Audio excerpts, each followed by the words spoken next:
Bonjour à tous. Vous, je ne sais pas, mais moi, je ne fais pas de mots croisés. Eh bien, je me dis que j'ai eu tort parce que je me suis plongé dans cet univers que je ne connaissais pas bien et pour cause. Et je me suis rendu compte à quel point certaines des définitions qu'ont définies les verbicrucistes sont ceux qui composent les grilles, à ne pas confondre avec les cruciverbistes qui essayent de les remplir. Et donc, je me suis rendu compte à quel point certains verbicrucistes avaient du génie et maniaient la langue française avec un esprit absolument remarquable. Je vous donne quelques idées, quelques définitions que j'aime beaucoup. Tube de rouge, international, le chant préféré des communistes. Un autre, du vieux avec du neuf. Je vous laisse un tout petit peu réfléchir, quoique c'est à peu près introuvable. Du vieux avec du neuf, nonagénaire. Voilà. Est-ce que ça n'est pas génial? Pour moi, ça l'est. Et donc, j'ai découvert cet univers, j'ai découvert que non seulement certaines définitions étaient géniales, mais qu'en plus, nos fameux verbicrucistes se fixaient à eux-mêmes des règles, il n'y a pas de sanction, il n'y a pas d'ordre professionnel des verbicrucistes, mais dans les grilles de mots croisés françaises, il faut respecter certaines règles. Par exemple, il ne faut pas qu'il y ait trop de cases noires. Exemple, il ne faut pas non plus que l'on recourt à des noms propres que personne ne connaîtrait. Ce serait trop facile, ce serait tricher, comme diraient les enfants. Voilà, donc il y a des règles spécifiques et surtout, la règle principale, c'est qu'il ne faut pas se contenter de remplir une grille avec des définitions, ce qui est déjà pas mal. Non, il faut donner de l'esprit à ces définitions. Alors je vous en donne encore quelques-unes.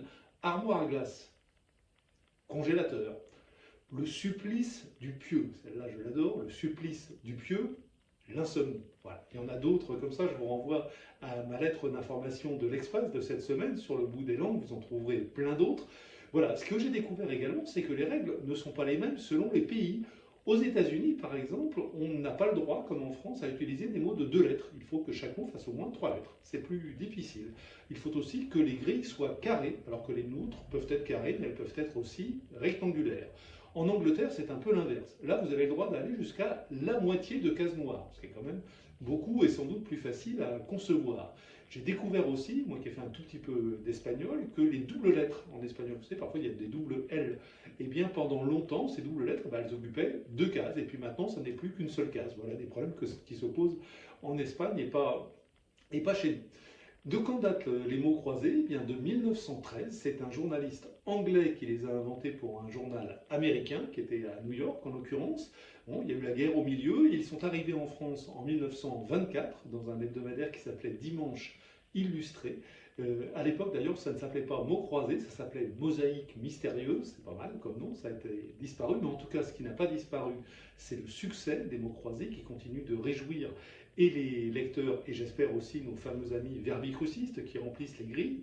Bon, il faut dire que effectivement, ça tient beaucoup au mot d'esprit, et il faut savoir que même des grands écrivains se sont adonnés à cette conception des grilles de mots croisés, et je vais terminer cette vidéo en citant un exemple de Georges Perec. Vous savez, c'est pas très étonnant, il adorait jouer avec les mots.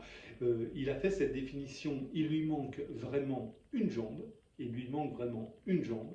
Et je vais vous montrer la solution parce qu'elle est visuelle. Voilà ce qu'a trouvé Georges Perec, amputé, mais avec un N à la place du M. Et oui, il lui manque vraiment un jambage, plus exactement. Voilà, je vous renvoie donc à la lettre d'information. Vous trouverez beaucoup d'autres exemples que je trouve vraiment admirables. Pour recevoir cette lettre, vous savez, vous allez soit sur le site de l'Express, soit sur un moteur de recherche, vous tapez sur le bout des langues, et vous entrez votre adresse et vous la recevez automatiquement chaque mardi. Je vous remercie et je vous dis à la semaine prochaine.